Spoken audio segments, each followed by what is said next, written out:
அப்படி அமர்ந்து கொள்ளலாம். Please be seated.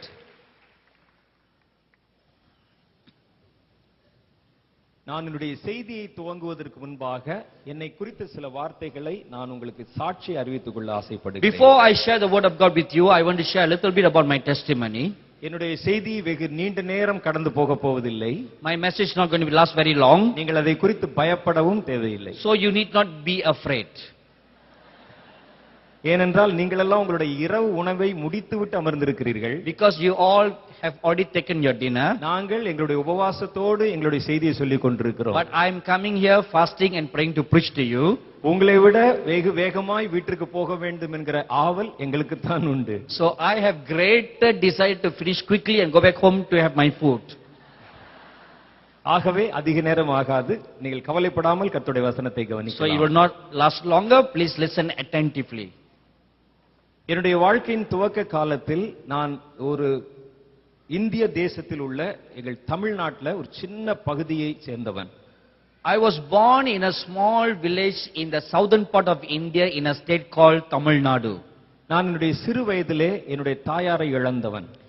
I've lost my mother when I was very young. என்னுடைய 12வது வயதில் அவர்கள் மரித்து My போனார்கள். mother passed away when I was 12 years old. என்னுடைய தகப்பனார் அரசாங்கத்தில் ஒரு பெரிய அதிகாரியாக இருந்தார். My father was a very high-ranking government official. அவருக்கு எங்களுடைய குடும்பத்தை கவனித்துக் கொள்வதற்கு நேரம் இல்லை. He did not have time to look after our family. நாங்கள் உடன் பிறந்தவர்கள் 5 பேர். I have 4 brothers and sisters. அவர்களுக்கு நடுவில் ஆண்டவரை குறித்து அறிய வேண்டும் என்கிற அறிவு எங்களுள் ஒருவருக்கும் இருந்ததில்லை. And none of our siblings have the knowledge of seeking God. நாங்கள் 3 தலைமுறையாக கிறிஸ்தவ குடும்பத்தை சேர்ந்தவர்கள். We are 3 generation of Christians. என்னுடைய தாயார் ஹிந்து மதத்தை My சேர்ந்தவர். mother is a Hindu. எங்களுடைய குடும்பம் எப்பொழுதாவது தேவாலயத்துக்கு செல்வதுண்டு. Our family used to go to church once in a while. Christmas அல்லது ஈஸ்டர் நாட்களில் மாத்திரம் நாங்கள் அங்கே கடந்து போவோம். We only go to church during Christmas or Easter. கடவுளுக்கும் எங்களுக்கும் வெகு தூரம் இருந்தது. We have no relationship with God. என் தாயார் மரித்து போன பொழுது எங்களுடைய குடும்பமே தத்தளித்து போனது. When my mother died, our whole family was lost.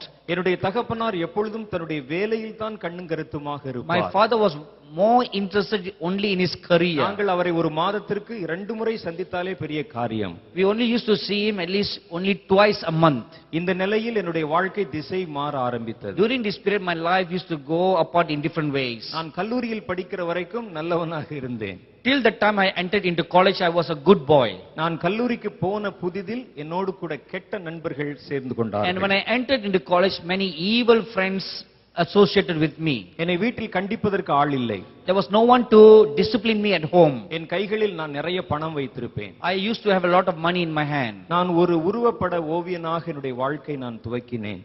I was a portrait artist by profession. எனக்கு எழுத்து எழுத தெரிவதற்கு முன்பாகவே வரையத்தான் தெரியும். Before I knew how to write, I knew how to draw. நான் எந்த மனிதனை பார்த்தாலும் அவனை அப்படியே தத்ரூபமாக வரைந்து விடுவேன். I could draw any person however they look like. நான் ஸ்கூலில் படித்துக் கொண்டிருந்த காலத்திலே ஒரு தொழில் செய்ய ஆரம்பித்தேன். And when I was studying in college, I built up a career. அதில் எனக்கு ஏராளமான பணம் கிடைத்தது. And I earned a lot of money. அநேக அரண்மனைகளில் இருக்கக்கூடிய ராஜாக்களுடைய உருவப்படங்களை வரைந்து தந்திருக்கிறேன். I have drawn the pictures of many kings and queens in the palaces. வாலிப வயதில் ஒருவருடைய கைகளில் ஏராளமான பணம் இருப்பது ஆபத்து. It is very dangerous for a young youth to have lots of money. என் கல்லூரி நாட்களில் என் கைகளில் ஏராளமான பணம் இருந்த பொழுது தீய வழிகளை நாடி போக And when ஆரம்பித்தேன். I had lot of money during my youthful days, I began to go into bad company. என்னுடைய நண்பர்கள் எனக்கு பல்வேறு விதமான கெட்ட பழக்கங்களை சொல்லிக் கொடுத்தார்கள். My friends taught me many evil habits. எனக்கு குடிப்பதற்கு சொல்லிக் They கொடுத்தார்கள். taught me how to drink. Cigarette புகைப்பதற்கு சொல்லிக் They கொடுத்தார்கள். taught me how to smoke. இரவு பகலாய் ஒரு செயின் ஸ்மோக்கராக இருந்தேன். I became a chain smoker. எப்பொழுதும் இரவு நேரங்களில் அதிகமாய் குடிக்க ஆரம்பித்தேன். I began to drink heavily during the nights. அது குடிக்கும் அப்பால் இன்னும் அநேக விதமான இந்த போதை வஸ்துக்களை பயன்படுத்த ஆரம்பித்தேன். I also became addicted to drugs. என் அபிப்பிராயம் சரியா இருக்குமானால் நான் உபயோகப்படுத்தாத போதை பொருளே இருந்திருக்காது. இல்லை. I have used all kinds of drugs that were available in India. மாத்திரைகள், ஊசிகள் எல்லாவற்றையும் நான் All பயன்படுத்தியிருக்கிறேன். kinds of pills, all kinds of injections. பல மணி நேரங்கள் போதையிலே இருந்திருக்கிறேன். I'll be in the trance of the drugs for many hours. சில சமயங்களில் வீதிகளில் விழுந்து கிடந்திருக்கிறேன். Sometimes I've been even found lying on the streets. என் தகப்பனாரிடத்தில் போய் செய்தி சொல்லி இருக்கிறார்கள். Some of my father's friends will go and tell my N father, தகப்பனார் அதிகமாய் வருத்தப்பட்டிருக்கிறார். and my father will be very sorrowful. ஆனால் என்னை கண்டிக்க அவரால் முடியவில்லை. But he could not discipline me. அந்த நேரத்தில் நான் ஒரு அரசியல் கட்சியில் போய் அங்கத்தினனாய் சேர்ந்தேன். At that time, I joined a political group. அது கடவுள் இல்லை என்று சொல்லுகிற ஒரு மறுபியக்க கட்சி. It is a political group that denies the living God. அவர்களோடு சேர்ந்து என்னுடைய கல்லூரி பருவத்தில் அநேக வேலை நிறுத்தங்களை கல்லூரியில் செய்திருக்கிறேன். So I joined that political group and began to do a lot of demonstrations. அந்த கட்சியின் மாணவர் அணி தலைவனாக நான் தேர்ந்தெடுக்கப்பட்டு மாணவர்களை நான் வழிநடத்தினேன். I was the leader of the youth wing in the political group. கல்லூரியிலே கல்லை விட்டு எறிந்திருக்கிறேன். I used to throw stones at my college. வாகனங்களை அடித்து நொறுக்கி I இருக்கிறேன். have broken many vehicles. 3 முறை சிறைக்கு போயிருக்கிறேன். I've been to the prison 3 times அரசியல் கைதியாக. as a political prisoner. இப்படியெல்லாம் வாழ்ந்து கொண்டிருந்த அந்த நேரத்தில் As I was living such a life, 1979வது வருஷத்தில் என் வாழ்க்கையில் ஒரு மாற்றம் உண்டானது. in 1979 there came a turning point in my life. என்னுடைய கட்சியை சார்ந்தவர்கள் தன்னுடைய அலுவலகத்தில் அமர்ந்திருந்த நேரத்தில் நான் சாயந்தரம் அங்கே கடந்து போனேன். I went into the political office in the evening time one அங்கிருந்த ஒரு day. நண்பர் என்னை பார்த்து சொன்னார், A friend looked at me and said, இந்த ராமநாதபுரத்திலே ஒரு கன்வென்ஷன் கூட்டம் நடைபெறுகிறது. there is a convention going on in our town today. அதை கிறிஸ்தவர்கள் நடத்தி கொண்டிருக்கிறார்கள். The Christians are organizing it. அதில் ஒரு ஊழியக்காரர் வந்திருக்கிறார். A servant of God is participating in the our meeting. ஜனங்களை ஏமாற்றுகிறார். He is cheating the people. எல்லா ஜனங்களையும் வேறு விதமாய் வழி தப்பி போக பண்ணுகிறார். He is deceiving the people in a wrong way. இயேசுவை பார்க்கிறேன் என்று சொல்லுகிறார். He says that I see Jesus. கூட்டத்தில் வந்திருக்கிறவருடைய பெயர்களை சொல்லுகிறார். He calls out the people's names. இயேசு இங்கே நிற்கிறார் அங்கே நிற்கிறார் உலாவுகிறார் என்று He சொல்லுகிறார். tells them that Lord Jesus standing here, standing there and moving among the crowd. ஜனங்கள் எல்லாம் இதை கேட்டு மயங்கி கீழே விழுகிறார்கள். And people are listening to this and falling down in a trance. ஜனங்களை மூளை செலவை செய்கிறார். He is mesmerizing the people. நாம் இதை குறித்து கண்டிப்பாய் கண்டிக்க வேண்டும். We must come against this. எங்கள் கட்சிக்கென்று ஒரு பத்திரிகை நடத்தி கொண்டிருந்தோம். Our political group publishes a magazine. நான் அதில் நிறைய எழுதி இருக்கிறேன். I used to be a writer in that magazine. ஆகவே என்னுடைய நண்பர்கள் சொன்னார்கள், நீர் அந்த கூட்டத்துக்கு போங்க. Therefore my friend said, you go to that meeting. அந்த கூட்டத்தில் என்ன நடக்கிறது என்பதை பார்த்து அப்படியே ஒரு கட்டுரை எழுதி கொண்டு வாருங்கள். Whatever he speaks, whatever you see, please write it in an article. அவர்களில் எப்படியெல்லாம் ஏமாற்றுகிறார்கள் எப்படியெல்லாம் ஏமாறுகிறார்கள் என்பதை ஜனங்களுக்கு வெளிச்சம் போட்டு காட்டுவோம். We must expose to the people how these Christians are cheating and deceiving the people. அவர்கள் இந்த வார்த்தையை சொல்லும் பொழுது நான் கொஞ்சம் குடித்திருந்தேன். As I listened to their words, I was drunk in a little bit. அப்பொழுது நான் அவர்களை பார்த்து சொன்னேன், And I told them, ஒரு கிறிஸ்தவ கூட்டத்துக்கு யாராவது போவானா? who will go to a Christian meeting?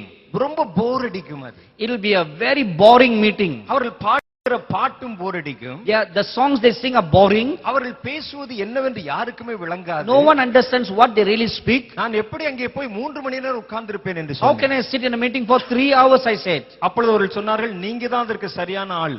But they nominated me saying that you are the best person for the நீர் job. ஒரு கிறிஸ்தவ குடும்பத்திலிருந்து வந்திருக்கிறதுனால் நீர் அங்கே தாராளமாய் போகலாம். Because you belong to a Christian family, you could go in easily. அங்கே அவர்கள் எப்படியெல்லாம் ஏமாற்றுகிறார் என்பதை செய்தி எடுத்து நாம் அதை பத்திரிகையிலே விளம்பரப்படுத்த வேண்டும். You can see for yourselves how they are deceiving the people, and then we can expose them in our magazine. நான் வேண்டா வெறுப்பாக அந்த கூட்டத்துக்கு கடந்து போனேன். So very unwillingly I went to the meeting. அந்த கூட்டத்தின் கடைசியில் இருட்டு எங்கே இருக்கிறது என்று பார்த்தேன். I came to the field and I saw where's the dark place. அது ஒரு பள்ளி மைதானத்தில் வைத்து நடைபெற்றுக் கொண்டிருந்தது. It took place in a school field. பின்னால் நிறைய மரங்கள் இருந்தது. There were many trees by the back. அந்த இடத்தில் வெளிச்சம் இல்லாமல் இருந்தது. There was no light in that area. அப்படிப்பட்ட இருட்டான ஒரு இடத்தில் நான் ஒரு வசதியான ஒரு மரத்தில் சாய்ந்து அமர்ந்து கொண்டேன். So I was leaning against a tree and listening to the meeting. அங்கிருந்து கூட்டத்தை நன்றாய் கவனிக்க From முடிந்தது. there I could see the entire proceeding of the மேடை meeting. என்னுடைய கண்களுக்கு நேராய் தெரிந்தது. And I could see the stage. நான் அதை பார்த்த உடனே என்னுடைய சிகரெட் ஒன்றை எடுத்து பற்ற வைத்துக் கொண்டு அதை கவனித்துக் And I கொண்டிருந்தேன். began to light up a cigarette and smoke and watch the meeting. அங்கே ஒரு தேவ மனிதர் கர்த்தருடைய வார்த்தையை செய்தி அளித்துக் கொண்டிருந்தார். A man of God was preaching the word of God. அவர் எங்களுடைய தேசத்தில் ஒரு பிரபலமான ஊழியக்காரர், தினகரன் என்பது அவருடைய பெயர். He is a very popular saintly man of God who lived in India. His name is Dinagaran. அவர் இங்கே மேடையில் நின்று ஒரு கூட்டத்தில் பேசிக் கொண்டிருந்தார். He was standing there and speaking. முதலாவதாக சில கொயரை சேர்ந்தவர்கள் வந்து பாடல் பாடிக்கொண்டிருந்தார்கள். In the beginning, some people from the choir were singing. எனக்கு தலையும் புரியவில்லை, வாலும் I புரியவில்லை. didn't understand what they were singing about. நான் ஒரு மாதிரி கரக்கத்தில் போதையிலே அதை கவனித்துக் I கொண்டிருந்தேன். was half drunk and then looking at all that. அதன் பின்பு அவர் ஏதோ பிரசங்கம் பண்ணினார். And then he started to speech. ஒரு வார்த்தையும் எனக்கு அதில் புரியவில்லை. I could not understand a single word. நான் அதிலும் ஏதாவது நடக்கிறதா, ஏமாற்றுகிறாளா என்று பார்த்தேன். எனக்கு ஒன்றும் தெரியவில்லை.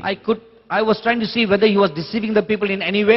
I could not see anything. கடைசி ஜெப நேரம் வந்தது. And the time of prayer came. எல்லாரும் எழுந்து நின்றார்கள். Everybody stood up. சகோதரர் ஜெபத்தை நடத்த ஆரம்பித்தார். The preacher began to lead in prayer. திடீரென்று அவர் சொன்னார், நான் இயேசுவை பார்க்கிறேன். Suddenly he said, I see Jesus now. அவர் கூட்டத்தின் நடுவில் உலாவிக் He is கொண்டிருக்கிறார். moving in our midst. அவர் மஞ்சள் நிறமான, வெளிர் மஞ்சள் நிறமான ஒரு நீண்ட அங்கி He is தரித்திருக்கிறார். wearing a long gown which is yellow in color. சிவப்பு நிறமான மேல் அங்கி He is அணிந்திருக்கிறார். wearing a shawl that is red in color. அவர் உங்கள் நடுவில் உலாவிக் கொண்டிருக்கிறார். He is moving in your midst. நான் கூட்டத்திலிருந்து எட்டி பார்த்தேன். I lifted up my head to see where is Jesus. எனக்கு ஒன்றும் தெரியவில்லை. I couldn't see Jesus. ஆனால் ஜனங்கள் சந்தோஷத்தில் குதிக்கிறார்கள். But many people are jumping up with joy. சிலர் புதிய வார்த்தைகளில் என்னென்னமோ பேசுகிறார்கள். Some people speaking in a strange language. எனக்கு எல்லாம் புதுமையா இருந்தது. Everything was new to me.